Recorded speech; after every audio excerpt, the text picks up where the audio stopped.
Well, welcome back to the show. We turn our attention now to Zimbabwe.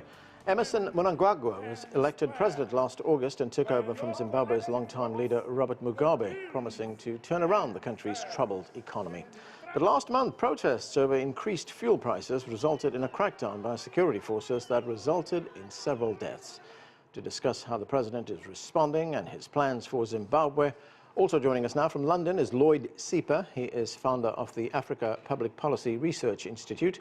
And still with us from Johannesburg is journalist and news anchor Nhlanhla Sihuma, and CGTN correspondent Angelo Coppola continues with us too.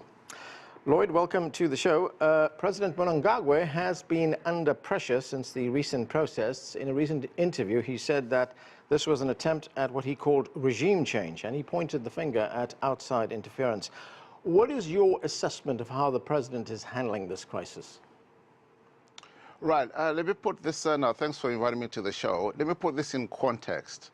You see, after 2017 November, there was an expectation by the citizens of Zimbabwe that Emmerson Mnangagwa is going to be, our knight in shining armor. He was saying all the right things, all the proper signals, re-engagement, open for business. And so there was a lot of optimism. Fast forward to today, as you referred to the Fast 24 interview, there's a lot of pessimism. We're back to old Mugabe language, where we're talking about regime change, which is a complete 360-degree turn from what he was saying in the last few months. So that is an issue. The people want to know what is there that he can deliver. People want jobs. People want a stable economy. People want to be able to send their children to school. People want a functional, economy. So we cannot have excuses. So Mugabe's regime was actually characterized by one excuse after another. So we see this creeping in back into Emmerson Mnangagwa's regime, and that is an issue. And the people of Zimbabwe are not buying into that. What they're saying is, if either you deliver what you promised, and we move the country forward, and they go on the street to register their displeasure. Right, Lloyd, you talk about pessimism, but I'm wondering about the efforts that he has been making to try and fix some of Zimbabwe's problems. He has been calling for dialogue. He recently hosted a meeting of opposition leaders. Let's listen to what he said shortly before that. Our gathering together today is a milestone which should always remind us of the supremacy of dialogue over conflict.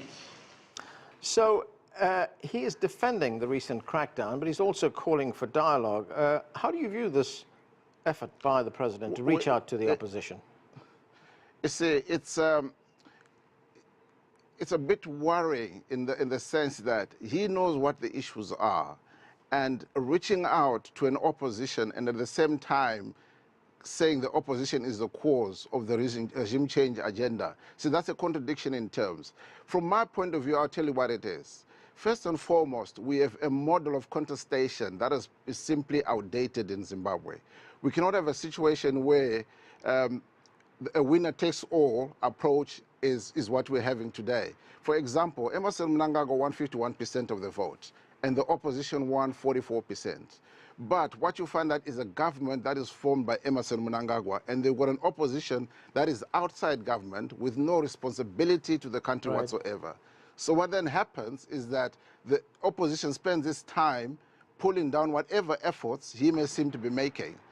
In other words, there's a need to reform the actual model of contestation and allow the opposition to come into parliament so that they take responsibility of the decisions made by government. Angela, many of those challenges that South Africa faces, ones that you were talking about a moment ago, are reflected in our also there in Zimbabwe as well. What can Emmerson Mnangagwa do to turn it around in Zimbabwe? Well, I guess looking at it from the outside and not having insight into what's happening within the ruling party there, the best thing he can do is actually stay in the country, deal with the matters, put policy in place that will attract investors into the country. And when that starts to happen, when he starts being honest with his electorate or with the country's citizens, and he stays focused on a particular path, it's likely we'll see some changes start happening. We'll see investors starting to get more interested, because as it stands right now, those investors that were keen in 2017 and last year are backing off straight away. They're not looking at South Africa either because of the uncertainty that's there. So that policy uncertainty remains. The country is endowed with huge number of resources just waiting to be exploited or to be developed or to be value added to. So everything's there waiting to happen, but it seems like the president is looking inwards and not focusing on what's good for the country. Anna? Lloyd, of course, Zimbabwe has been under sanctions since the early 2000s. A few days ago, the Southern African Development Community, the SADC, backed a call by President Mnangagwa for these sanctions to be lifted. They're saying that it's time that the sanctions ended. How much of a toll has sanctions taken on Zimbabwe? Well, the sanctions have had a very devastating toll on the citizen of Zimbabwe. Bear in mind, initially these sanctions were meant to be some kind of pressure to get political reforms put in place by initially the Mugabe regime and now through the Mnangagwa regime. But you find that you are imposing sanctions on an elite and it doesn't touch them, it doesn't affect them. But the person in the street, the guy trying to open a PayPal account to run a home-based business in Harare cannot do so because the sanctions are in place. The person trying to send money to America to buy, you know, an iPhone cannot buy it, although they have nothing to do with the sanctions. But the sanctions have remained an excuse by the ruling party, first before by Mugabe and now Mnangagwa, to actually do what, you know, the international community, you know, would not like them to do. For me, I would say lifting the sanctions will go a long way into instilling some degree of responsibility on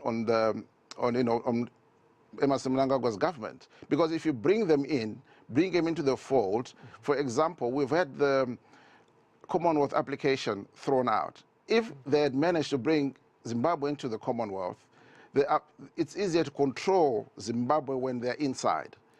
They remain a rogue state if they're out there, and they'll blame sanctions for everything that is done. It's sanctions, sanctions, sanctions. So it's important that the sanctions be lifted so that Zimbabwe will not be able to blame or, you know, the sanctions, whatever happens. There should be a degree of responsibility on the politicians in Zimbabwe.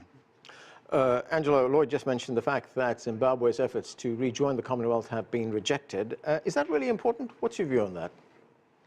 Well, that's one approach, it's one tack to take. But I mean, the point that Lloyd makes there about the sanctions is important.